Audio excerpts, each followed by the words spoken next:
The next section to take a look at fixing are the window frames. So if you connect your group unshared check to those frames, you can see once again we have lots of unshared edges in here. Looks like they're not all unshared, but if you zoom in real close, you can see that these window frames are planar surfaces and they just have these flat edges and it's not a closed mesh at all. Now because there are so many window frames, it can seem like a real project to fix all of these, and certainly it would be kind of crazy to fix those all by hand. But since each one of these window frames should be exactly identical, if we fix one of them, we can do that in a loop on all of them. So let's go back and just display the frames themselves. And since we have unique paths on each of these pieces, we can just grab any one of those and we'll hit delete and then flip that blast to delete non-selected. So we're just dealing with one window frame for now. Now first, let's start by extruding this flat edge backward so that we can build a nicer surface with some thickness. If you hit S for your selection, and we'll turn off this groups or connected geometry option and turn on your selection by edges, you can see you can grab those edges like so, and if you double click on that edge, it'll select that entire edge ring, and then tab in the viewport to create a poly extrude. Now that poly extrude is automatically set up with the edge selection that we selected in the viewport there, and we can just extrude that backwards a bit, maybe 063, like so, and unfortunately that looks like that's not going in the right direction.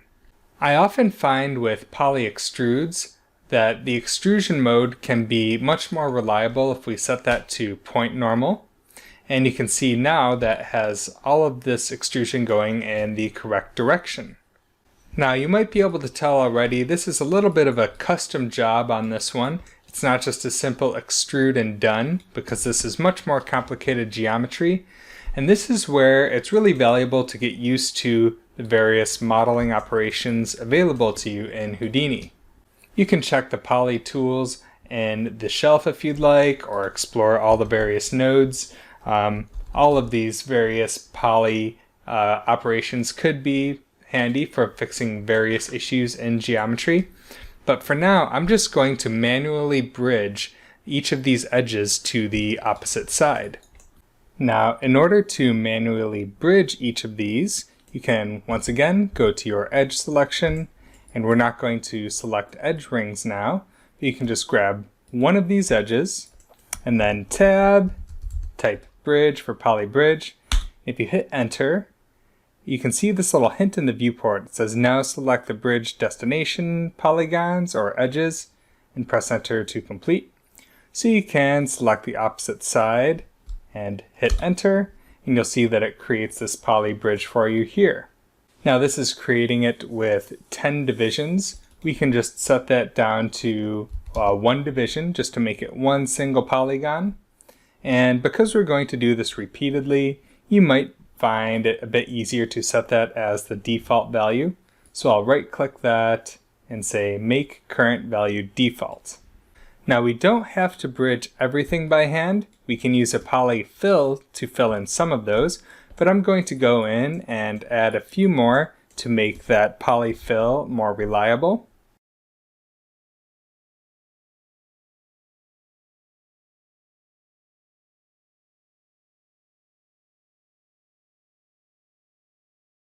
And now that I've filled in these sort of horizontal patches, we can use the poly fill to fill in these vertical gaps that are still remaining there. So after these poly bridges, we'll just go in here, drop in a poly fill like so, and you can leave the poly fill with all of its default values, connect that up there, and you can see that fills in all those gaps there. Now there's one more little problem with this fixed geometry.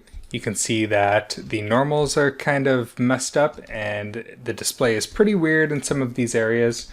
And we can just fix that with a normal node. So you can drop it in like so. And now we're ready to run this processing on all of the window frames in a loop.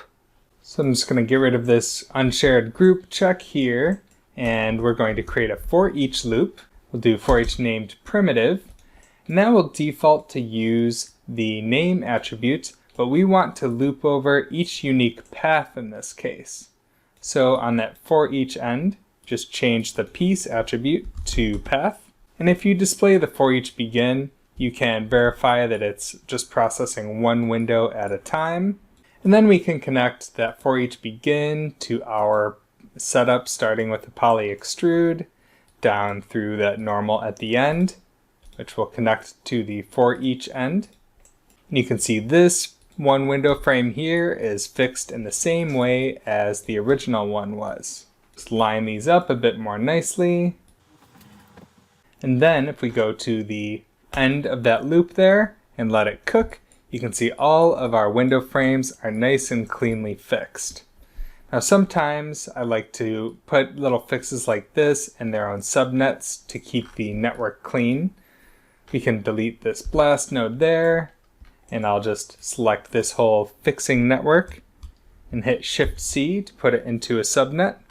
And I'll call this fix window frames. Now I believe I mentioned this in some earlier videos, but anytime you're working in a subnet, it's always good to add an output SOP to the very end. That will make sure that the correct result is ultimately output. If you don't use that and you have your display flag on something else, then whatever your display flag is on will be used as the final output. So you always want to use this to make sure it's kicking out the right thing.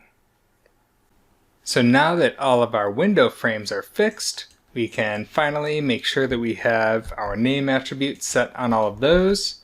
We can just copy over that connectivity and naming wrangle node, and then go to that wrangle, and we'll set the prefix to just be window frame.